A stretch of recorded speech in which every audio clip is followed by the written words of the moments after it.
Hello everyone, welcome back to Udaan Vidyapeeth. This is Hrithik Mishra from Udaan Vidyapeeth और आज हम बात करने वाले हैं एचबीटीयू कानपुर के बारे में। क्या ये कॉलेज एनआईटी से बेटर है?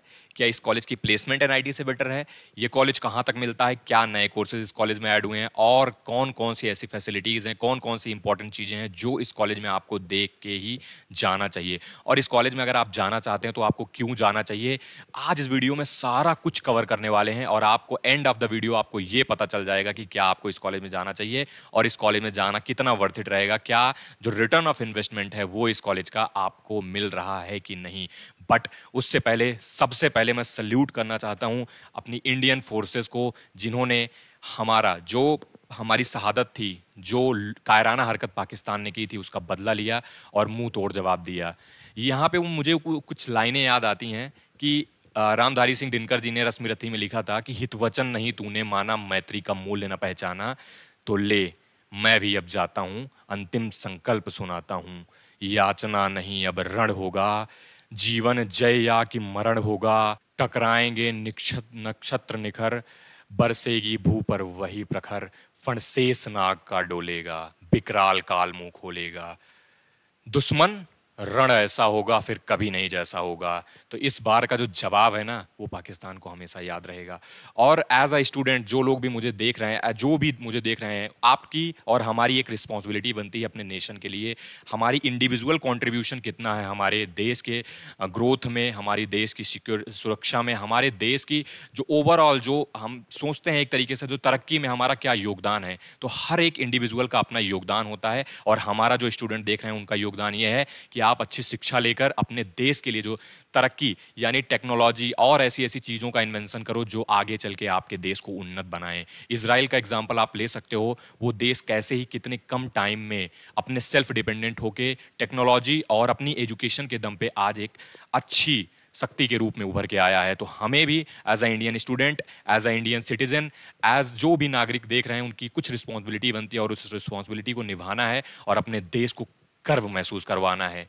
तो आज इसी चीज़ों के साथ अपना वीडियो स्टार्ट करते हैं और सारी चीज़ें बात करेंगे एचबीटीयू कानपुर के बारे में, ठीक है। और इसके बारे में जैसे मैंने बताया कि नोटिफिकेशन आ चुका है और नोटिफिकेशन आया है और इसमें क्या चीज़ें हैं जो इंपॉर्टेंट है, जैसे मैं अब आपको बता दूं तो बीटेक की बात करें तो देखो जेईई मेन 2025 से इसका होता है, ठीक है। ये एडमिशन 2025-26 का नोटिस है जो आया हुआ है, ठीक है, आपको वेबसाइट पर भी मिल जाएगा। एंड जो बायोटेक्नोलॉजी है, ये भी नया कोर्स समझ लो, नया एडिशन हुआ है, वो CUET UG 2025 से मिलेगा, ठीक है। और लैटरल एंट्री में भी CUET से एडमिशन होता है यहाँ पे, okay. Talking about the V pharma and all the V pharma lateral entry, तो ये सब चीज़ें हैं। बट एक चीज़ यहाँ पे बहुत अच्छी है, यहाँ पे BSMS यानी मैथमेटिक्स एंड डेटा साइंस का पिछले साल से यानी कि 2023 से स्टार्ट हुआ है, जो कि जेईई मेन से भी लेते हैं और CUET UG से भी ले रहे हैं। तो ये और अपॉर्चुनिटी है, जो भी लोग CUET UG और जेईई मेंस दे रहे हो, यहाँ पे एक अपॉर्चुनिटी है DSMS का कोर्स करने के लिए, क्योंकि ये कोर्स इन फ्यूचर आगे चल के बहुत अच्छा होने वाला है। और ऐसे ही कुछ आपके ये मास्टर्स कोर्सेज हैं जिनका यहाँ पे एग्जामिनेशन दिया गया है। ये सारी एग्जामिनेशंस हैं जो आपको इन सारे कोर्सेज में लेने के लिए देनी होंगी, ठीक है। अब आगे चलते हैं, आगे बात कर लेते हैं इस कॉलेज के बारे में। थोड़ा सा नोटिफिकेशन आ गया है, जैसे ही काउंसलिंग स्टार्ट होगा हम आपको पहले ही अपडेट कर रहे होंगे और सबसे ऑथेंटिक इन्फॉर्मेशन, सबसे अच्छी इन्फॉर्मेशन आपको प्रोवाइड कर रहे होंगे। टॉकिंग अबाउट द कॉलेज कि ये कॉलेज स्टैब्लिश हो गया था 1921 में, आज़ादी से पहले ये कॉलेज स्टैब्लिश हुआ था, ठीक है। और गवर्नमेंट कॉलेज है। कैंपस इसका दो में बटा हुआ है। अगर कैंपस की बात करें तो एक ईस्ट कैंपस है, ठीक है, और एक वेस्ट कैंपस है, तो दो कैंपस में बटा हुआ है। और कैंपस एरिया की बात करें तो काफ़ी बड़ा कैंपस देखने को मिल जाता है आपको। एग्रीडेशन इसका लगभग सारा है A+ है, ठीक है, नैक A+ है, UGC इन सबसे। और बाकी जो भी ब्रांचेज हैं, मोस्टली ब्रांचेज IT को छोड़ करके सारी ब्रांचेज जो हैं NBA से एग्रीडिएटेड हैं, तो सबसे अच्छी बात ये है, ठीक है। 13 कोर्सेज यार, बहुत सारी इसमें जो वैरायटी है कोर्सेज की बहुत ज़्यादा है, क्योंकि बहुत ज़्यादा नंबर ऑफ कोर्सेज देखने को मिलते हैं और उसके लिए इंफ्रास्ट्रक्चर और फैसिलिटीज़ भी प्रॉपरली हैं। तो भाई यूनिवर्सिटी की बात करें तो यूनिवर्सिटी बैंड में ये 50 to 100 है और IIRF रैंकिंग में इसको 10th रैंकिंग मिली हुई है। तो ये तो रहा कॉलेज के बारे में एक ओवरव्यू, मैंने आपको बता दिया कि एक एक ओवरव्यू मिलना जरूरी होता है कॉलेज के बारे में, ठीक है। अब आगे चलते हैं, आगे बात करते हैं एडमिशन कैसे लेता है। तो जेईई मेन का एग्जाम देना होता है और काउंसलिंग आपकी एचबीटीयू की सेपरेट होती है। ये काउंसलिंग आपकी स्टार्ट होने वाली है, ठीक है। जैसे मैंने बताया नोटिस आ चुका है, जैसे ही ये काउंसलिंग स्टार्ट होगी या जो भी नोटिस आएगा तो इसका जो भी प्रोसीजर है, ठीक है, जो भी प्रोसीजर है और जैसे भी काउंसलिंग होती है ये तुम्हें उड़ान विद्यापीठ पे प्रॉपरली मिल रही होगी। तो यार इसीलिए जो लोगों ने नहीं सब्सक्राइब करा उन्होंने वो सब्सक्राइब करके रख लें और आगे चल के आपको बहुत ही फायदा होने वाला है इस चैनल पे, ठीक है। तो देखो अब talking about the reservation, because reservation is the most important thing. By using the reservation you can secure a good seat in the good college, ठीक है। सो रिजर्वेशन का यूज करना बहुत अच्छे से आना चाहिए। तो नॉर्मल रिजर्वेशन की बात करें तो ओपन में जो आपको 50% तो मिल ही जाता है, ओपन में आपको 50% मिल जाता है, ठीक है। यहाँ पे लिखा नहीं हुआ है मैं बता दे रहा हूँ, बट एंड 21% आपको ओबीसी एंड शेड्यूल ट्राइब का 2% एंड 27% आपका अदर बैकवर्ड क्लासेस का ये मिल जाता है, ठीक है। सॉरी, शेड्यूल कास्ट का 21 है और ओबीसी का 27 है और शेड्यूल ट्राइब का 2% है। अब ये तो हो गया तुम्हारा वर्टिकल रिजर्वेशन, मतलब जो कि तुम्हें कैटेगरी वाइज मिलता है, बट सब कैटेगरी भी होती है, सब कैटेगरी में भी रिजर्वेशन होता है। तो ये जो होता है ना, इसका फायदा बहुत अच्छा हो जाता है अगर आपने इसको यूज कर लिया, ठीक है, और ये यूज कर पाए तो आपको बहुत अच्छा फायदा मिल जाता है। अब यूपीएफएफ का होता है, ठीक है, यूपीएफएफ में आपका डिपेंडेंट ऑफ फ्रीडम फाइटर जो है वो 2% की सीटें होती हैं और मैं अभी आपको सीट मैट्रिक्स दिखाऊंगा, उसमें आपको पता चल जाएगा कि कैसे ये चीजें होती हैं, कैसे फायदा हो। यूपीएफ का यूपी आर्म फोर्सेस का 5% है, 5% आपका यूपीएससी यानी कि जो डिसेबल पर्सन है उनके लिए है और 20% आपका यूपी गर्ल के लिए है, रिजर्व कोटा है। तो ये बहुत अच्छी चीज है कि ये तुम्हें यहाँ पे रिजर्वेशन समझ में आ गया होगा कि क्या रिजर्वेशन यहाँ पे होता है, ठीक है। अब तुम्हें मैं बात करता हूं कि कैसे तुम्हें क्या फीस स्ट्रक्चर है और क्या स्कॉलरशिप्स वगैरह मिलती हैं इस कॉलेज में। और भी बहुत इंपॉर्टेंट चीजें हैं जो जनरली लोगों को इन्फॉर्मेशन नहीं पता है, वो भी मैं तुम्हें इस वीडियो में बताऊंगा और बताऊंगा कि क्यों वो चीज़ों का क्या इंपैक्ट है, एक्चुअली कॉलेज चूज करने में क्या इंपैक्ट होता है, ठीक है। तो फीस आपका 1,35,000 नॉर्मली है ट्यूशन फीस, ठीक है, 1,27,500 हो जाती है सेकंड ईयर की बात करें। हॉस्टल फीस 25,000 होती है, ये आपको पर ईयर देनी होती है और 18,000 आपकी जो होती है वो होती है मेस फीस, ठीक है। तो ऑन एंड अराउंड अगर मैं बात करूं, ऑन एंड अराउंड अगर मैं टोटल देखूं तो आपका जो 1 साल की फीस पड़ जाती है, 1 ईयर की जो फीस पड़ जाएगी वो आपकी पड़ जाएगी लगभग 2 लाख के अप्रॉक्सीमेट। तो अगर 4 साल का आप कैलकुलेट करोगे, ठीक है, 4 साल का कैलकुलेट करोगे तो आपको टोटल जो फीस पड़ जानी है, टोटल फीस वो हो जाती है 8 लाख के अप्रॉक्सीमेट, ठीक है। अब आपकी 8 लाख फीस यहाँ पे पड़ रही है तो क्या, अब यहाँ पे आगे बताने वाला हूँ कि क्या रिटर्न ऑफ इन्वेस्टमेंट क्या होने वाला है, ठीक है। ये चीजें आगे चल के मैं डिस्कस करने वाला हूँ, लेकिन ये समझना बहुत जरूरी है कि यहाँ पे 4 साल की आपकी लगभग 8 लाख रुपए फीस लग रही होती है, ठीक है। अब स्कॉलरशिप्स की बात करें तो स्कॉलरशिप में यूपी स्कॉलरशिप आपको मिल जाती है अगर आपका इसका कुछ क्राइटेरिया होता है। क्राइटेरिया मैं बता देता हूँ, आपकी जो इनकम होनी चाहिए ना, आपकी जो फैमिली की इनकम होनी चाहिए, that should be less than 2 lakh, ठीक है। ये आपकी अगर 2 लाख से कम है तो आपको यूपी स्कॉलरशिप के लिए एलिजिबल हो। कुछ डॉक्यूमेंट्स बनवाने होते हैं, that is income certificate and certain documents आप अगर उनको ले जाओगे तो तुम आपकी स्कॉलरशिप मिल जाएगी। इजी प्रोसेस होता है, हम लोग अपने पेड प्रोग्राम वाले बच्चों को बाद में स्कॉलरशिप के लिए भी गाइड करते हैं, ठीक है। एलुमिनाई स्कॉलरशिप मिलती है आपको कॉलेज से, जो एलुमिनाई देते हैं, क्योंकि 100 साल से ज़्यादा 1921 में ये कॉलेज बना था तो बहुत पुराना कॉलेज है, तो एलुमिनाई बेस बहुत अच्छा है, तो उसकी वजह से क्या होता है एलुमिनाई स्कॉलरशिप्स आपको मिलती हैं। नेशनल स्कॉलरशिप जो होती हैं बाकी आप अप्लाई कर सकते हो, प्राइवेट स्कॉलरशिप्स भी होती हैं। तो यहाँ के बच्चे मोस्टली जो कुछ बच्चे ऐसे हैं कि इन्होंने इतनी सारी स्कॉलरशिप ले रखी है कि उनकी जितनी फीस लग रही है उससे ज़्यादा स्कॉलरशिप्स आ जाती हैं। तो ये सब चीज़ें हैं, ठीक है, ये फीस है। अब आपको रिटर्न ऑफ इन्वेस्टमेंट भी बताऊंगा और चीज़ें बताऊंगा। देखो सीट मैट्रिक्स में मैं आपको दिखा दूँ, हो सकता है मे बी ये बहुत वैसा वो है, क्या बोलते हैं कि छोटा लिखा गया है, यहाँ पे आपको हो सकता हो ना समझ में आता, बट यहाँ पे मैं आपको बताने वाला हूँ। ओपन 50% सीटें हैं, बैकवर्ड की 27, शेड्यूल कास्ट की 21 और शेड्यूल ट्राइब की 2%, ठीक है। इकोनॉमिकली वीकर 10% है और अदर स्टेट की भी सीटें हैं 5%, ठीक है। तो अदर स्टेट वाले टेंशन मत लो, अदर स्टेट की भी सीटें हैं यहाँ पे, ठीक है। अदर स्टेट की सीटें यहाँ पे हैं 5%, तो अदर स्टेट वालों के लिए काफ़ी बढ़िया मौका रहता है यहाँ पे सिक्योर करने का, पहले नहीं होती थी। प्लस एक चीज़ और है, यहाँ पे TFW सीट्स हैं। TFW हर ब्रांच में आपको 3 सीट्स मिल जाएंगी, ठीक है। अब कहोगे TFW क्या है? TFW मतलब ट्यूशन फी वेवियर सीट, जिसमें आपकी ट्यूशन फीस क्या हो जाती है, वेव हो जाती है। ये ट्यूशन फीस आपको नहीं देनी होती है, तो ट्यूशन फी वेव। हर ब्रांच में 3 सीट हैं, केवल एक ब्रांच ऐसी है जैसे लेदर टेक्नोलॉजी। लेदर टेक्नोलॉजी में आपको केवल 1 सीट मिलेगी, बाकी सब में आपको 3 सीटें ये देखो मिल रही होती हैं। तो ये बहुत अच्छी बात है, ठीक है। उसके अलावा यहाँ पे अगर टोटल सीट्स की बात करें ना, तो टोटल सीट्स आपको मिल जाती हैं, टोटल सीट्स मिल जाती हैं वो आपको 912 मिलती हैं। और पता है इसका एडवांटेज क्या है? इसका एडवांटेज अगर इसके बात करूं तो एडवांटेज ये हो जाता है कि यहाँ पे थोड़ी ज़्यादा रैंक अगर थोड़ी सी लो है ना, रैंक लो है तब भी एडमिशन आपको मिल जाता है। एक बात बता रहा हूँ आज इस यहाँ पे चीज़ें नोट करना कि जब भी जिस कॉलेज की सीट्स ज़्यादा हैं, यानी कि उसमें नंबर ऑफ सीट्स अवेलेबिलिटी ज़्यादा है, इसका क्या मतलब होता है कि वो स्पॉट में, यानी जो नॉर्मल राउंड होता है उसके बाद जो उसकी लोअर ब्रांचेस की सीट्स होती हैं वो आपको ज़्यादा रैंक तक भी मिल जाएंगी। बस आपको सही टाइम पे सही इन्फॉर्मेशन मिलना ज़रूरी होता है, ठीक है। तो ये आपको लो रैंक तक भी मिल जाती हैं। तो टोटल अगर बात करें तो 912 सीट्स हैं, ठीक है। और अगर ब्रांचेस की बात करें तो ब्रांचेस की भी बात मैं इंडिविजुअली भी करने वाला हूं। यहाँ पे 13 ब्रांचेस हैं आपको कंप्यूटर साइंस से लेकर के सब सीटें हैं, ठीक है। अब अगर हम ऊपर बात करें तो ठीक है, आपको लगभग शुरू में 80 सीटों के लगभग मिल जाता है, फिर बाद में 50-60 सीटें हैं और लेजर टेक्नोलॉजी में 30 सीटों के आसपास हैं, ठीक है। तो ऐसे ऐसे इसका डिस्ट्रीब्यूशन किया गया है। जो लोअर ब्रांचेस हैं उनमें थोड़ी सी सीट्स कम रखी गई हैं compare to upper branches, okay. Seat matrix के बारे में हमने बात कर ली। अब हम आगे बढ़ते हैं। ये मैंने आपको बताया था कि मैं इंडिविजुअली आपको बता दूंगा। आप देख सकते हो सिविल है, कंप्यूटर है, electrical, electronics, information technology, mechanical, biochemical, chemical, food, leather, oil technology, paint technology, plastic technology और बायोटेक, ये सीयूईटी से मिलता है। मैंने आपको बता दिया था, ठीक है। ये आपको सीयूटी से देखने को मिल जाएगा, ठीक है। तो ये आपके कोर्सेज यहाँ पे ऑफर होते हैं, ठीक है।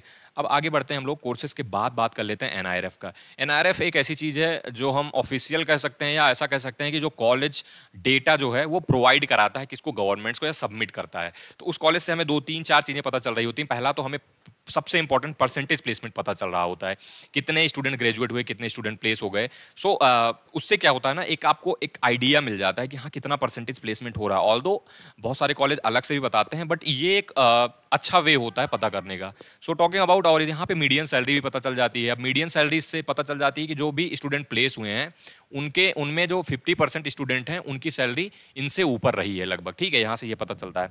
अब अगर देखो 2021-22 वाले सेशन की बात करें तो 467 में 396 स्टूडेंट लगभग प्लेस हुए थे, ठीक है। और यहाँ पे 222 में 553 में 446 स्टूडेंट प्लेस हुए थे, और 2023-24 वाले में 729 में 638। अब यहाँ देख रहे हो सीटें बढ़ती गई हैं। अब यहाँ पे देखो सीटें बढ़ गई हैं, ठीक है। इतने स्टूडेंट्स यहाँ पे प्लेस हो गए हैं और लास्ट में और सीटें बढ़ी हैं। और मीडियन पैकेज इनका 6.3 रहा है, 6.5 रहा और 6.5 रहा। तो मीडियन पैकेज इनका 6.5 है, जो कि सही भी है। अभी आगे चल के मैं बताता हूँ क्यों सही है। और ओवरऑल अगर बात करी जाए परसेंटेज प्लेसमेंट की, तो जो परसेंटेज प्लेसमेंट है वो लगभग 80% या 80% से अबव रहा है। 80% और एवव आप कह सकते हो, ठीक है। 80% से एवव रहा है, वो चाहे जिस भी ईयर की बात करें। तो ये अच्छी चीज़ है कि कंसिस्टेंटली 80% से एबव प्लेसमेंट दे रहा है, कि मतलब 80% बच्चा आपका प्लेस हो जा रहा है, वो एक इंपॉर्टेंट फैक्टर है, ठीक है। अब यहाँ पे बात कर लें प्लेसमेंट 24 की, तो यहाँ पे मैंने बताया था, देखो 642 ऑफर यहाँ पे मिले हुए थे टोटल। 85.6% की प्लेसमेंट थी। हाईएस्ट पैकेज 32 LPA था, 7 LPA आपका एवरेज पैकेज था, ठीक है। ये एवरेज पैकेज है, ये आपका हाईएस्ट पैकेज है, परसेंटेज प्लेसमेंट है और टोटल ऑफर है। अब देखो ये 2023-24 वाले सेशन की थी। अभी मैं 2025 वाले जो सेशन अभी चल रहा है उसकी भी हाईलाइट आपको बताऊंगा, उसमें भी कुछ क्या क्या चीज़ें हैं वो भी आपको बताने वाला हूँ। अब सबसे इंपॉर्टेंट ये है कि यहाँ से आप देख सको कि यहाँ पे ये जो ग्राफ्स है ना वो क्या बता रहे हैं। वो डेटा यहाँ नीचे लिखा हुआ है कि कितने एलिजिबल स्टूडेंट थे और कितने टोटल ऑफर मिले हैं। अगर कंप्यूटर साइंस की बात करें तो 73 एलिजिबल थे और 56 ऑफर मिले हैं। आईटी में 78 थे और 67 ऑफर मिले हैं। इलेक्ट्रिकल की बात करें 64 एलिजिबल थे और 62 मिले हैं। देख रहे हो लगभग 100%। और ईटी की बात करें यानी इलेक्ट्रॉनिक्स की बात करें 71 में 43, ठीक है। मैकेनिकल की 63 में 65, यानी ऑफर जो 63 एलिजिबल थे, 65 मोर देन 100%। ध्यान रखना, मोर देन 100%। सिविल इंजीनियरिंग का 57 में 21, ऑब्वियसली सबका कम रहता है। केमिकल की बात करें 75 में 78, 75 एलिजिबल थे, 78 ऑफर मिले, मोर देन 100%। ध्यान रखना।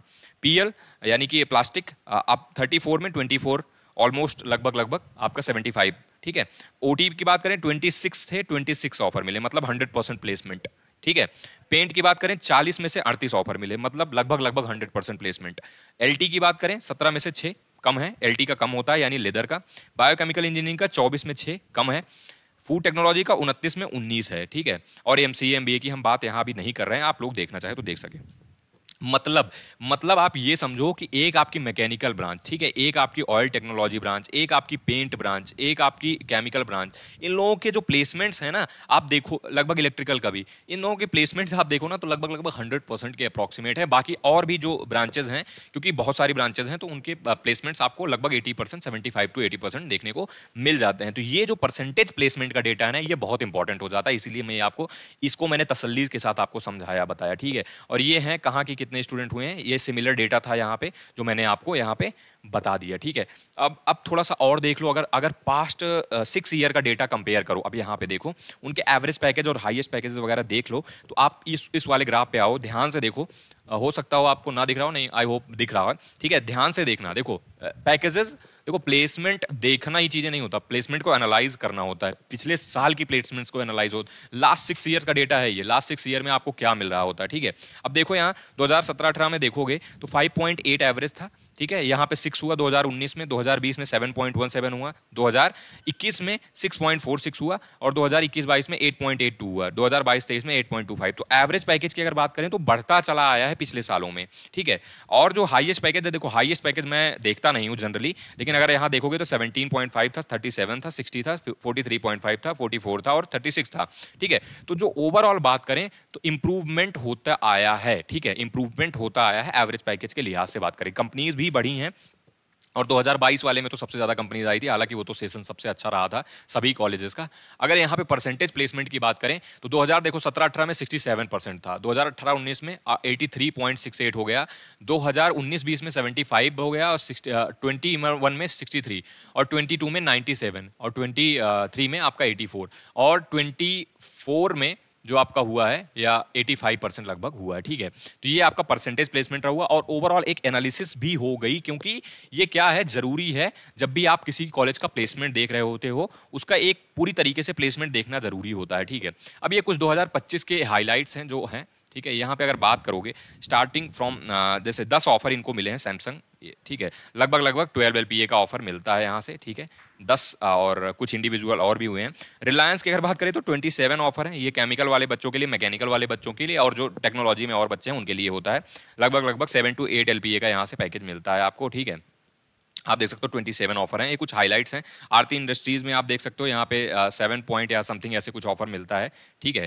तो यहाँ पे आप देख सकते हो आरती इंडस्ट्रीज में 16 है, और मारुति सुजुकी में भी आपको 18 ऑफर्स मिले हैं। तो देखो नंबर ऑफ ऑफर्स कितने बढ़िया है। सबसे एक रिकॉर्ड HBTU का शायद एक रिकॉर्ड भी बन गया है कि यहाँ पे सबसे ज़्यादा ऑफ कैंपस जो प्लेसमेंट हुई है रिलायंस में, वो 27 हुई हैं, जो कि बहुत अच्छी जो है, ये एक रिकॉर्ड बन गया, ठीक है। 18 ऑफर LPA का, अरे 18 यहाँ पे लोग प्लेस्ड हुए हैं मारुति सुजुकी में, ठीक है। इनका ऑफर भी लगभग 8 LPA के अराउंड रहता है, ठीक है। ये तो रही कुछ हाईलाइट्स, और भी सारी हाईलाइट्स हैं, ये लिंक्डइन पेजेस से मैंने एक्सट्रैक्ट किया है, वहां से देखा है data.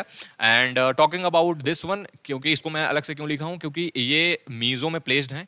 Rohan Kumar Singh electronics and communication engineering से, इलेक्ट्रॉनिक्स इंजीनियरिंग के छात्र हैं ये, और इनको लगभग इनको 34 LPA का पैकेज मिला हुआ है, ठीक है। 34 LPA का पैकेज मिला हुआ, ऑफ कैंपस पैकेज है, लेकिन ये मेंशन था यहाँ पे। और भी ऐसे कुछ पैकेजेस हैं, आप 42 LPA भी एक पैकेज लगा हुआ है, ठीक है, 42 LPA भी एक पैकेज है, ऑफ कैंपस है। ऐसे ही आपके 20 LPA एक पैकेज लगा हुआ है, ठीक है। ये सारी ऑफ कैंपस या फिर ऐसे स्टूडेंट्स हैं जो इन्होंने ऑफ कैंपस भी ट्राई किया है, और ऑन कैंपस भी प्लेसमेंट्स लगे हैं। तो 2025 की अभी कुछ दिन बाद हाईलाइट्स आ जाएगी, कुछ दिन बाद क्या आ जाएगा, उनका डेटा आ जाएगा, तो आपको प्रॉपरली दिख जाएगा। लेकिन ये कुछ हाईलाइट्स हैं जो कि इंपॉर्टेंट चीज़ें हैं 2025 की प्लेसमेंट्स की, जो मैंने आपको बताई। बाकी रिक्रूटर्स की बात करें तो यार सारे रिक्रूटर्स यहाँ आते हैं लगभग, क्योंकि कंपनीज आती हैं, कंपनीज में कोई दिक्कत नहीं होती है। मोस्टली जो गवर्नमेंट कॉलेजेस होते हैं उनमें कंपनीज की कोई इशू नहीं होती है। टॉकिंग अबाउट द एलुमिनाई, ये सबसे इंपॉर्टेंट चीज़ होती है। एलुमिनाई नेटवर्क ही आगे चल के आपको हेल्प कर रहा होता है, आपकी प्लेसमेंट में, आपकी इंटर्नशिप्स में, आपकी जर्नी में। सबसे इंपॉर्टेंट अगर कोई रोल प्ले करता है तो वो एलुमिनाई प्ले करता है, अगर आपके एलुमिनाइज अच्छे हैं तो। एलुमिनाइज यार बहुत फेमस एलुमिनाइज है, काफ़ी एलुमिनाइज है, मैंने सबको लिस्ट नहीं कर पाऊंगा क्योंकि लिस्ट बहुत बड़ी है। 100 साल से ऊपर कॉलेज है तो एलुमिनाई की लिस्ट बहुत बड़ी हो जाती है, काफ़ी अच्छी अच्छी पोजीशन पे है। अलग पांडे सर को तो कौन नहीं जानता, इन्होंने इंडिया मार्ट के आपके दिनेश अग्रवाल सर हैं, ठीक है, इनको आपको कौन, इनको आराम से सब जानते हैं। इसके साथ साथ आप देखोगे IIT रुड़की के डायरेक्टर हैं डॉक्टर के पंत सर, ठीक है। ऐसे ही यहाँ पे और भी दिनेश कुमार बत्रा सर हैं, चेयरमैन एंड MD वेल, ठीक है। ऐसे ही आप अगर आगे बढ़ोगे तो आपको बहुत सारे यहाँ पे मिलेंगे। अब यहाँ पे कुछ गेल में हैं, कुछ लोग इसरो में हैं, कुछ आपके बड़ी कंपनीज में काम कर रहे हैं, इंडिया मार्ट में हैं, कुछ एशियन पेंट्स के यहाँ पे राजीव गोयल जी जो हैं ये वो प्रेसिडेंट हैं, वाइस प्रेसिडेंट हैं अभी। तो ये जो कुछ बड़े नाम हैं जो आपको यहाँ पे देख सकते हो। मैं सारे एलुमिनाइज यहाँ पे कवर नहीं कर रहा हूँ क्योंकि और भी कुछ इंपॉर्टेंट चीज़ें हैं जो मुझे डिस्कस करनी है आप लोगों के साथ, दैट इज कट ऑफ, ठीक है। तो ज़्यादा टाइम इसमें नहीं लगाता हूँ। कट ऑफ के लिए मैं थोड़ा सा आप लोगों को ले चलूँगा, ठीक है। मैंने कुछ चीज़ वहाँ पर आपको अच्छे से एनालाइज करने को मिल जाएगा, ठीक है, कि कट ऑफ एक्चुअली क्या जा रहा है, किसका क्या जा रहा है। आई होप ये चीज़ अगर आपको दिख रही होगी। Let me check once. ठीक है।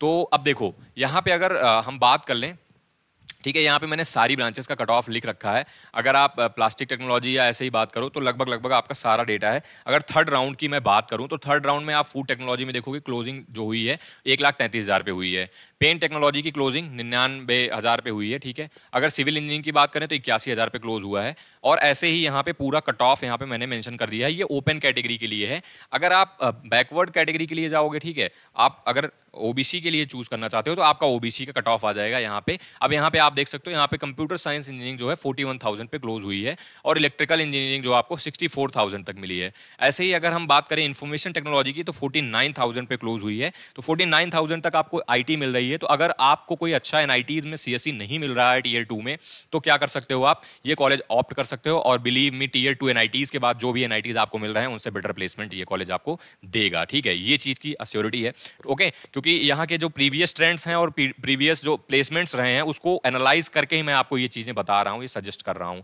ठीक है। अब यहाँ पे आप ऐसे देख सकते हो केमिकल इंजीनियरिंग का कट ऑफ यहाँ पे 86 जाता है। केमिकल का कुछ खास ही है क्योंकि केमिकल में बहुत अच्छी परफॉर्मेंस रही है, प्लेसमेंट भी काफी बढ़िया होते हैं, सो दैट इज केमिकल का थोड़ा बढ़िया हो जाता है। ऐसे ही सिमिलरली आप ये चीजें अगर आपको ना दिख रही होंगी तो मैं करूंगा ये क्या करूंगा, ये लिस्ट ना आपकी अटैच कर दूंगा नीचे डिस्क्रिप्शन में, ठीक है। डिस्क्रिप्शन में अगर ये लिंक अटैच कर दूंगा तो आप लोग वहां से जाकर के चेक कर सकते हो, देख सकते हो। अब आप EWS का कट ऑफ देखो तो पेंट यहाँ पे 1,24,000 तक मिली है। कंप्यूटर साइंस की बात करें तो 41,000 वही है, ठीक है। अगर हम बात करें इंफॉर्मेशन टेक्नोलॉजी की तो 49,227 पे मिली है।